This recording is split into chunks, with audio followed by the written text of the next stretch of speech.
So I'll call to order the meeting of the West Sacramento Port, April 11th, 2018, and all commissioners are present.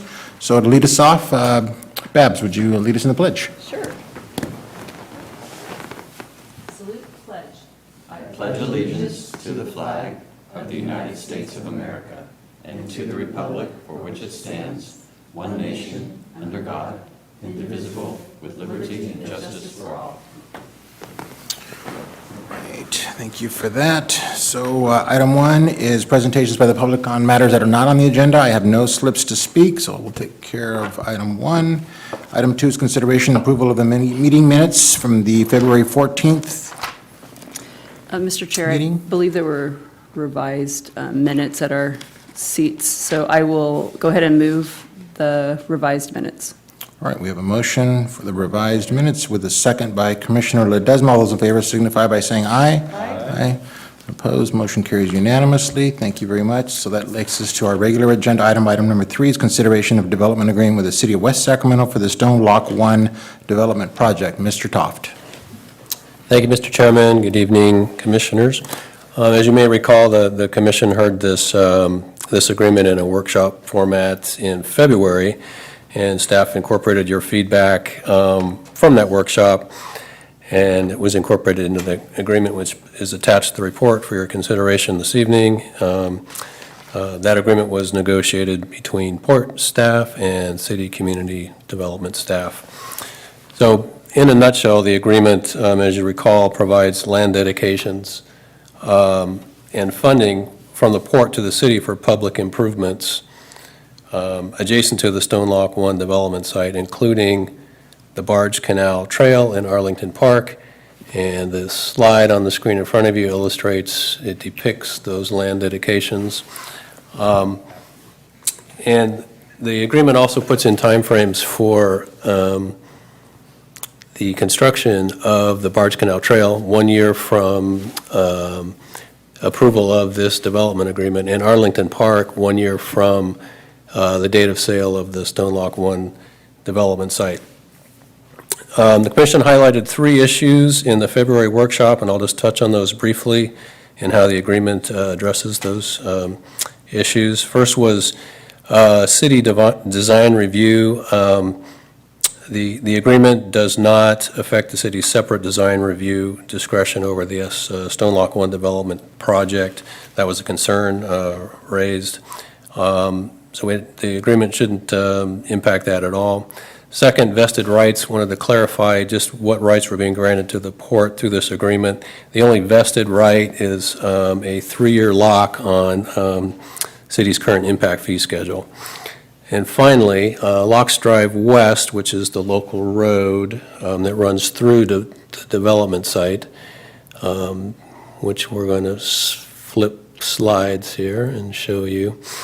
The Commission, so in the workshop we had considered that road to be regional and perhaps subject to reimbursement from the city to the ultimate developer, and the Commission indicated a preference to define that as a local road, so we've done that in the agreement, and so it would not be eligible for reimbursement. This is Exhibit D to the development agreement in your staff report. And one last late-breaking, if you will, issue that for your consideration tonight. There may be some advantage for the city to prepaying Yolo Habitat Conservancy fees for the Arlington Oaks Park site. And the Port could offer to prepay those fees and receive a credit against the land sale proceeds going to the city. I would say if the city wants to go ahead with this, Port staff's comfortable, including this provision in the DA, provided there was some reimbursement mechanism. Our understanding is that cost is estimated to be $40,000. And if this agreement moves forward, those of you who are city councilors would perhaps see this in an amended agreement when you consider the DA for its first reading, which is currently scheduled for May 9th. So staff's recommending approval of the agreement tonight, and if so approved, our next step will be at the Planning Commission on April 24th, prior to that City Council first reading on May 9th. So with that, I'll conclude my remarks and happy to answer any questions.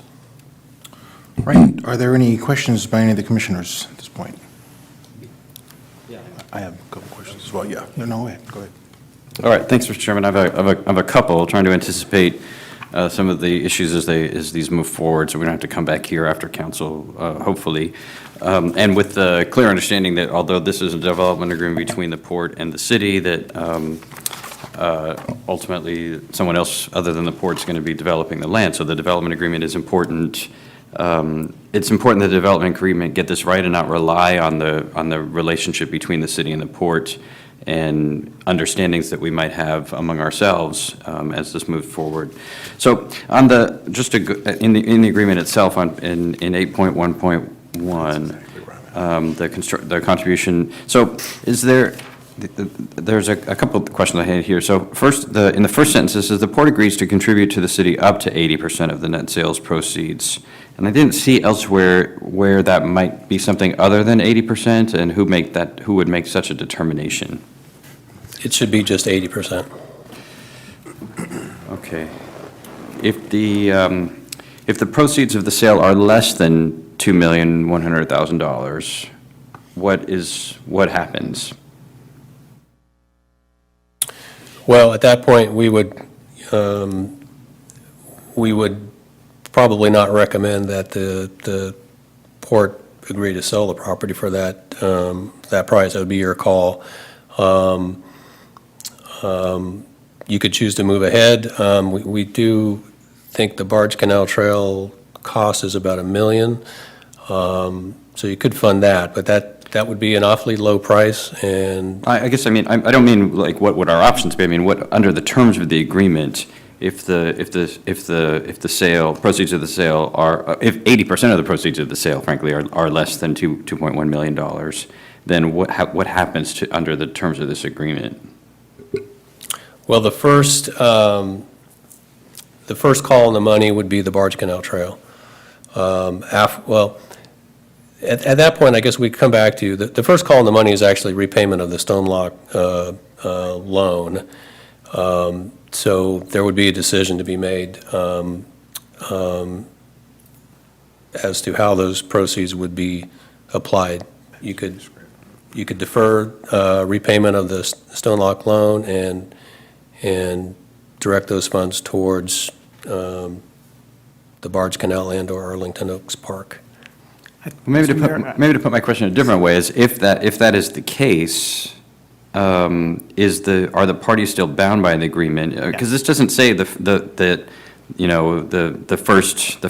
2.1 million or proportion in thereof. It just says directly, explicitly, no qualifications. It's $2.1 million, and if that's not available at all, then it's not clear how the parties could comply with the terms of this agreement. I believe the answer is that you're right. It doesn't specify that there's a minimum sales price. The city would receive 80% of the net sales proceeds. If that number was less than 2.1 million, then all the money would be used first towards paying down the debt. There would be an outstanding loan balance that would remain, and there'd be no additional money for other improvements.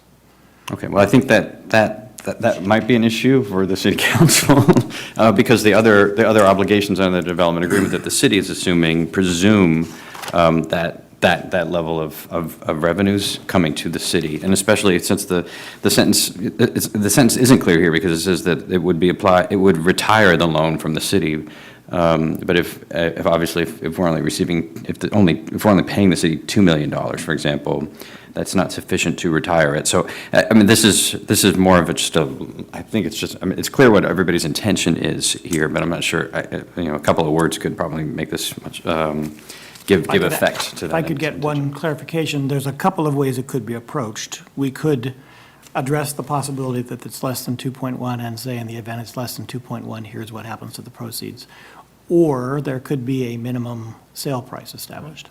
Does the Port Commission have a preference one way or the other? The council may, but.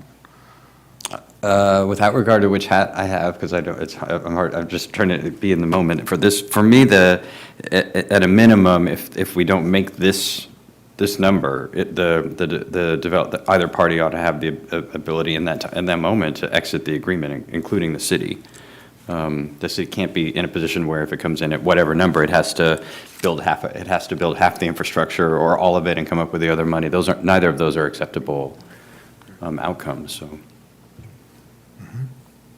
So we can add a provision that says if the negotiated sale price is less than 2.1 million, either party could terminate the agreement.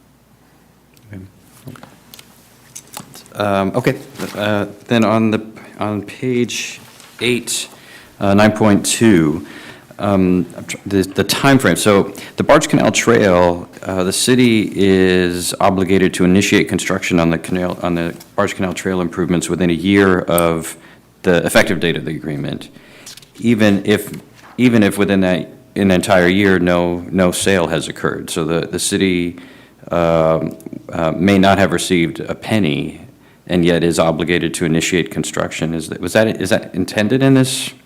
It is, agreement? and the reason for that is that we have a window of opportunity here to build the trail with the encroachment permit that we have in hand from Central Valley Flood Protection, and without further input from the Corps of Engineers. And so I believe there's a subsequent sentence Yes. in that 9.2.1. paragraph that the city and the port would collaborate to fund those improvements up front in that scenario which you just described.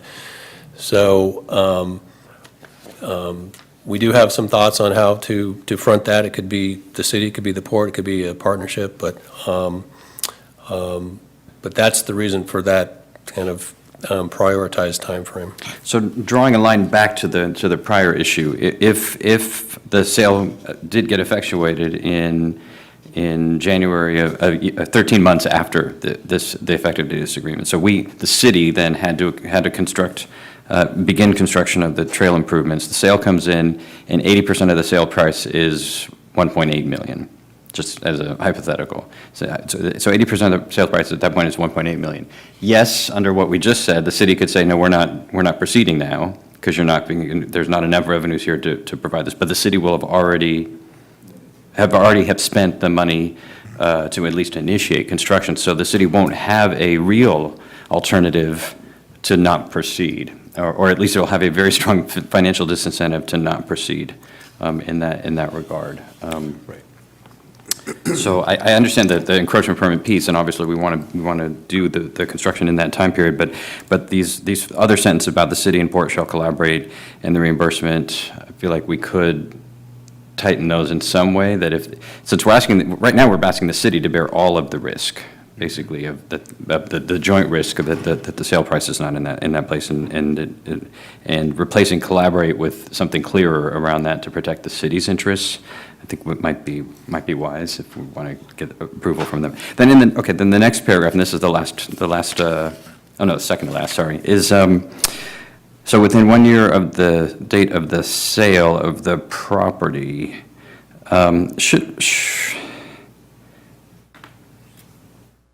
so again, we have an obligation in this case to initiate construction of the park improvements. Is there a reason why we didn't choose from within 1 year of the date that the port transfers the dollars, the proceeds to the city? As opposed to the sale date? Correct.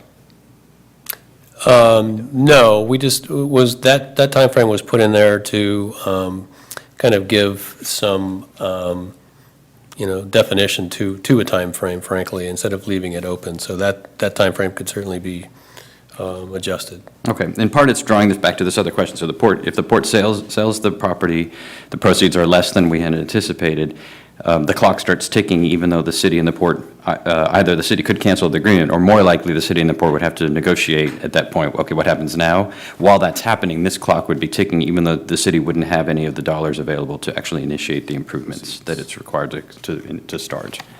Then my last question, I think, is the simplest one, and probably is on page 10, the vesting fee period. So including any extension in 10.3.2.1, following the term of the vested fee period, including any extension, the current fees shall apply. Are there automatic extensions or that are provided for in the city's policies, or are those purely discretionary to the city to grant those extensions? I'm going to defer to the port and city attorney on that question. I'm sorry, we're in section 10.3. 10.3.2.1. 2.1. Yeah. So if I'm understanding your question correctly, there are other ways to acquire vested rights. So if a developer filed a vesting tentative map, they would obtain vesting rights in that manner as well. Otherwise, the general rule in California is building permits and substantial expenditure of money in reliance on them to get vesting. Vesting maps, DAs, and substantial expenditures in reliance are the three ways in California to get vesting rights. Or am I not? Yeah. That's- Okay, so that's the- this, I just want to be, because we, under this agreement, the city and the port together through this partnership would be moving forward instantly with a set of public improvements. We are highly motivated to have whoever the port sells the property to begin work for real as soon as possible. And so I'm just trying to make sure that including any extension language is as tightly drawn as it should We be. can take a look at that. I'm pretty sure the idea there was any extension that was approved by the parties, that, some subsequent revision to it. I don't think it was intended to grant sort of staff level authority to grant extensions, but we can look at that and see. Thank you, Mr. Chairman. Yep. Thank you, Mr. Commissioner. Any other questions? So actually, I had the same question on the the net sale proceeds percentage, so that's been clarified. So Rick, in terms of the port's responsibility regarding the Barge Canal Trail kind of moving on, so help me understand. So the port, in large part, is trying to figure out how to get out from underneath the $2.1 million loan that's currently obligated to. In terms of further commitments to improve the property after it's been acquired, am I reading that correctly? I just want to make sure I am reading it correctly. So I know in here it references the city when it's the city, the port when it's the port, and then it has a landowner would be responsible. And I'm assuming that that's the landowner after the purchase and not that the port would be on the hook for anything prior to that. Am I reading that correctly? Well, landowner is a defined term. It's the port, and then it's the ultimate owner of the property after the sale. Okay. So I'm confused then as to when it's when, because under 8.2, let's see, so I guess my broader question is, are there other obligations or responsibilities the port would be committing to with this agreement going forward outside of the sale of the agreement of the sale of the property? And I'm just trying to understand what those would be and why those would be. No, so currently the use of the property is, and the main maintenance of the trail, which is operated by the city, those maintenance costs are borne by the city. The port does have some, broader land management costs today, which would no longer be the case. Those would be the responsibility of anyone who buys the property. But in terms of ongoing port obligations, once we execute this agreement and sell the property, the port would still own the site east of the public access point. So we'd have the land management obligation there, and then the balance of Stone Lock, but nothing with respect to the trail or the park. And I think some of the other obligations you're referring to, like, say, construction of the road, are contemplated only in the scenario where a transaction has occurred and development is occurring, meaning we transfer title and it's the developer incurring those obligations. Okay, all right. Yeah, I've lost place. I saw it in here somewhere, but it was confusing as to who was going to be the landowner at certain intervals, and I wanted to make sure I understood that. Right, so to Aaron's point, Locks Drive would only gets constructed, it's only needed when the site is developed, and so That's a developer builds that road as part of the project. Okay, so the two are connected. All right, that's helpful. All right. Any other questions, comments, or a motion? All right, we have a motion by Commissioner Ledesma. I'll second it with those, with the modification, if it includes those modifications, yeah. Okay. You got all that? All right, so with a second by Commissioner Gabaldon, all those in favor signify by saying aye. Aye. None opposed, that motion carries unanimously. That takes care of item 3. So item 4, under general administration, is any commissioner reports? Any reports, any of the commissioners? Nothing to report? Nope. Right, Port CEO report. No report. No report to be done. So that just leaves us with a motion to adjourn, because we're finished. So moved. All right, we have a motion and a second by Commissioner Sandin. All those in favor signify by saying aye. Aye. And we are adjourned. Thank you very much.